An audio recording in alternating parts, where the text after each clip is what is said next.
Good day! What a great day for acquiring new knowledge! I am Chris, and I am your host for today's episode of Visual Arts and Painting. Do you know where I am now? Very good!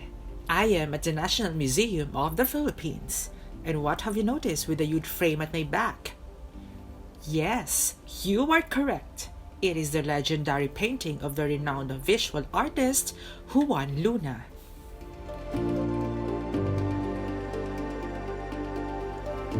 In today's episode, we will learn more about the brief history of painting, practice of painting in the Philippines, and the special role of social realism in the Philippines.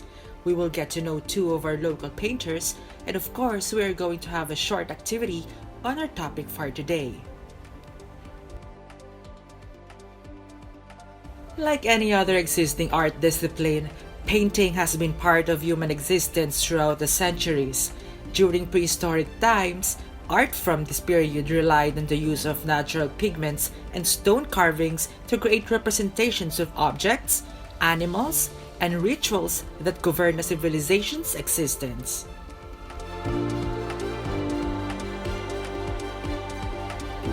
Across culture and spanning continents and millennia, the history of painting is an ongoing river of creativity that continues into the 21st century.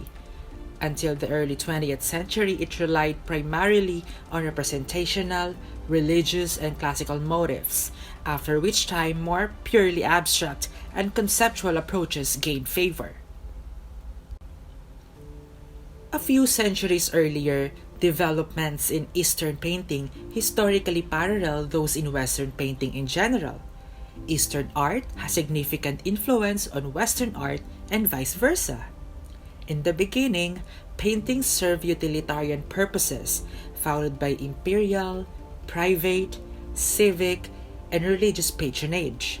Later on, Eastern and Western painting appreciated by audiences in aristocracy and the middle class.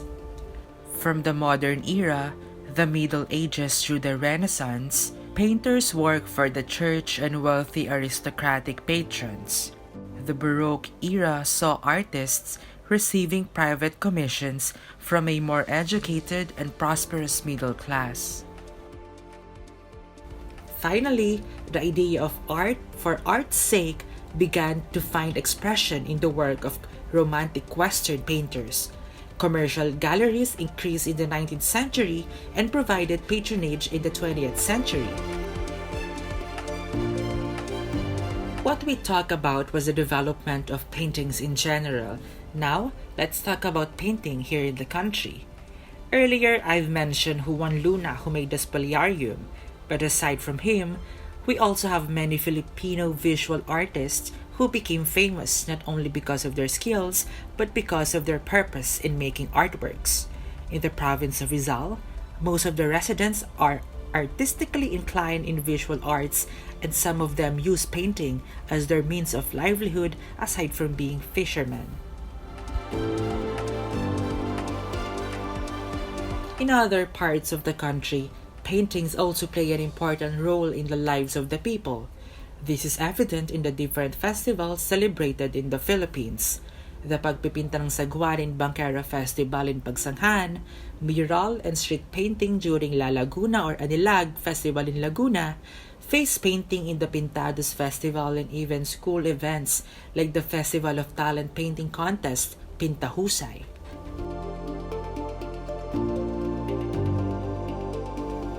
Before we continue, let me ask you, what is your understanding of painting? Painting is the artist's rendition of their environment and perception. It is the practice of applying paint, pigment, color, or other medium to a solid surface. In art, the term painting describes both the act and the result of the action. Painting is not just a hobby or making of decorative materials. It may also be used as expression of thoughts, feelings, and ideas and a medium for one's advocacy. Different themes may be used to express one's ideas, conviction, and opinion through painting. In Philippine history, Local painters chose to wield their easel and brush to express the moods and struggles of the time. Today, contemporary painters continue this tradition. Consider Imelda Cahipe. She hails from Paitay, Laguna, and is currently based in Quezon City. She is a printmaker, painter, mixed media and installation artist, curator, and art project organizer. She is the co-founder of Kasibulan, an artist collective in the Philippines. She also initiated the Pananaw Philippines Journal of Visual Arts, of which she was the first editor. Imelda Cahipe and Daya has become a main figure in Filipino feminist and national liberation movements in the Philippines. She is known to incorporate other materials and mixed media in her masterpieces to express her sentiments on current social issues.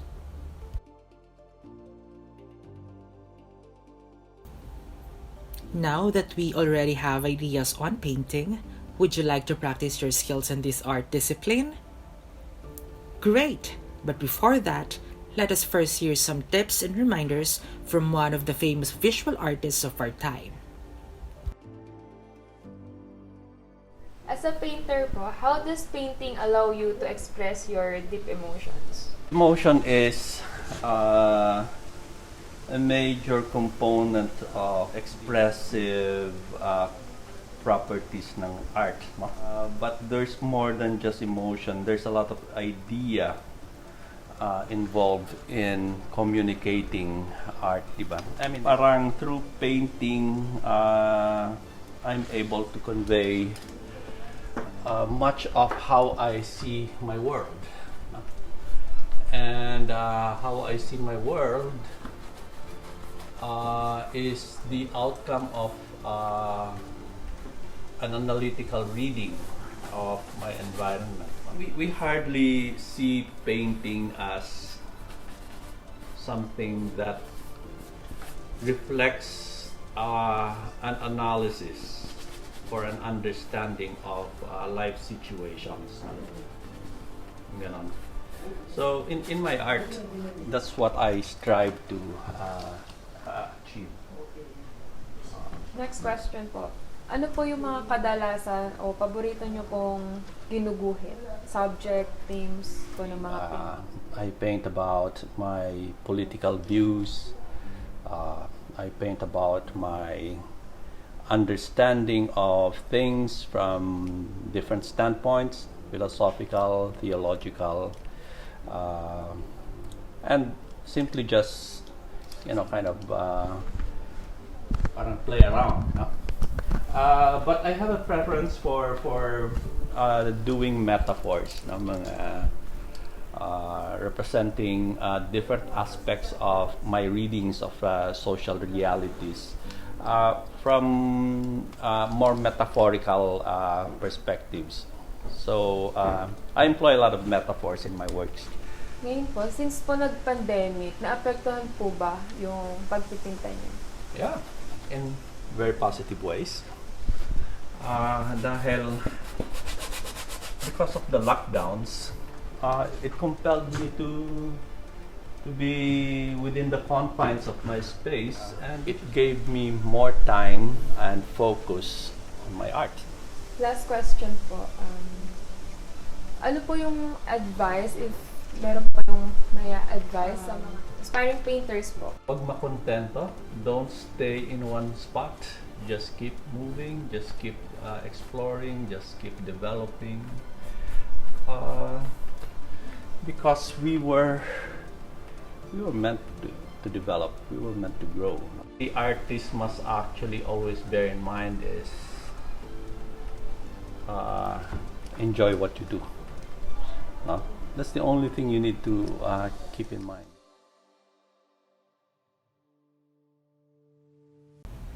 Now that we heard those relevant tips in making our craft, I think we are ready to have a 7-minute exercise using natural pigmentation.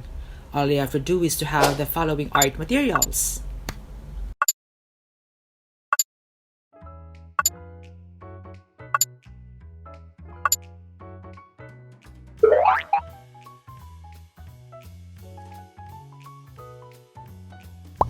Use the masking tape to put borders or divide the spaces on your paper or canvas.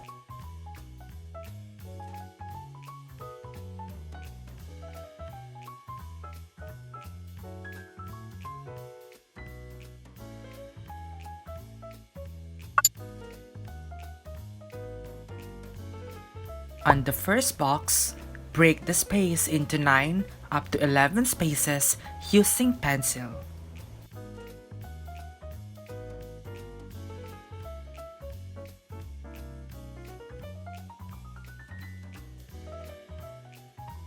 Wet the brush and then tap it off on the paper towel. Take the color of your choice and paint it on the middle strip. Do not overload the brush with paint.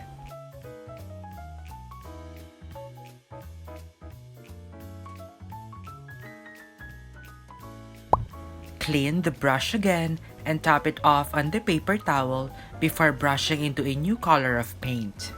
Now, mix the color you used in the middle strip with a little bit of white. Paint it on another strip on the upper.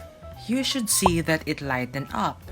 Take about the same amount of white and mix it again on the current color.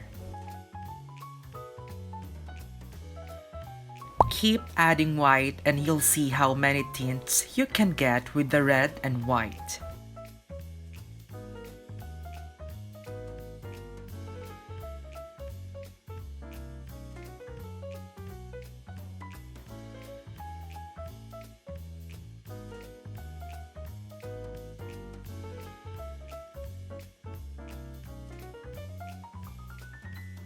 Now, to do a more darker tint, mix the red with a little bit of black.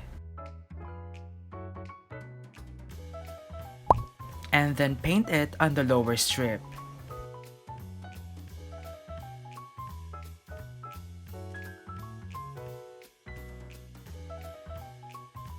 Like what we did on the lighter tints, repeat the process of adding black to the color to get a more darker and deeper shades.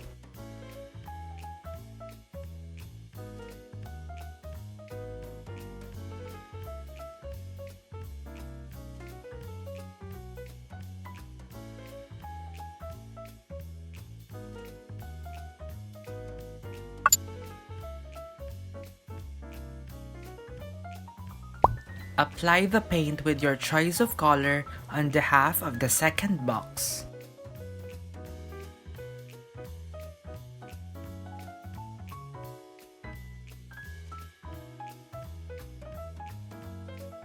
Clean the brush thoroughly.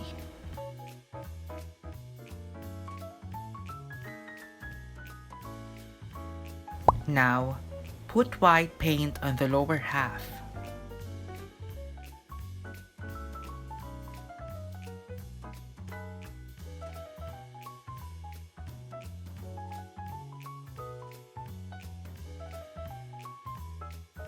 And then wipe and sweep swiftly from the white into the red.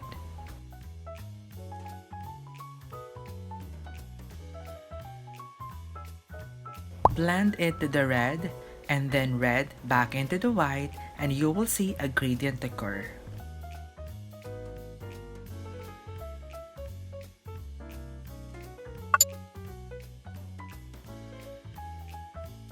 We are going to take one color and fade it into another. Using quick strokes, add the first color on the other half of the box.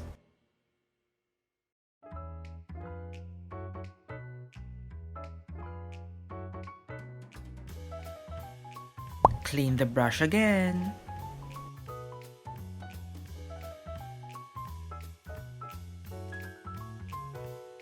Add the second color on another half of the box.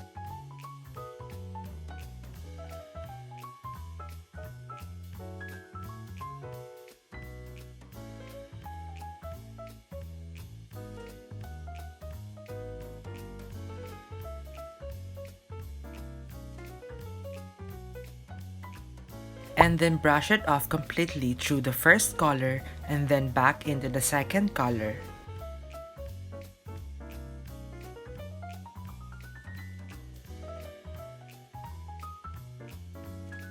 Now clean your brush and do a full light sweep to smoothen the texture.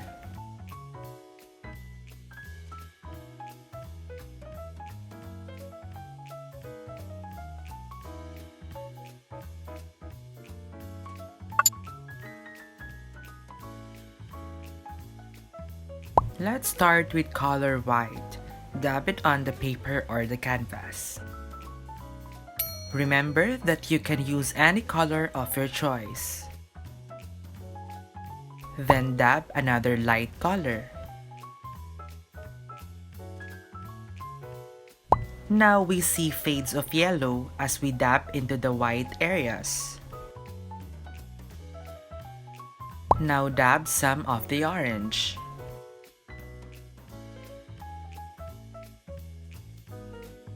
Doing little dabs creates texture. You can add another color and continue dabbing.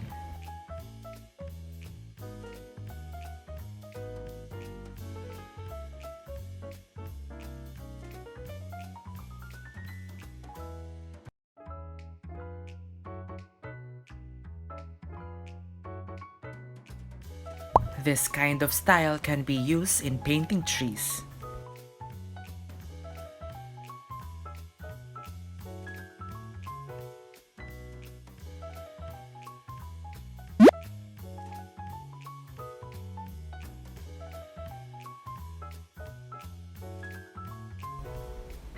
Did you enjoy our lesson?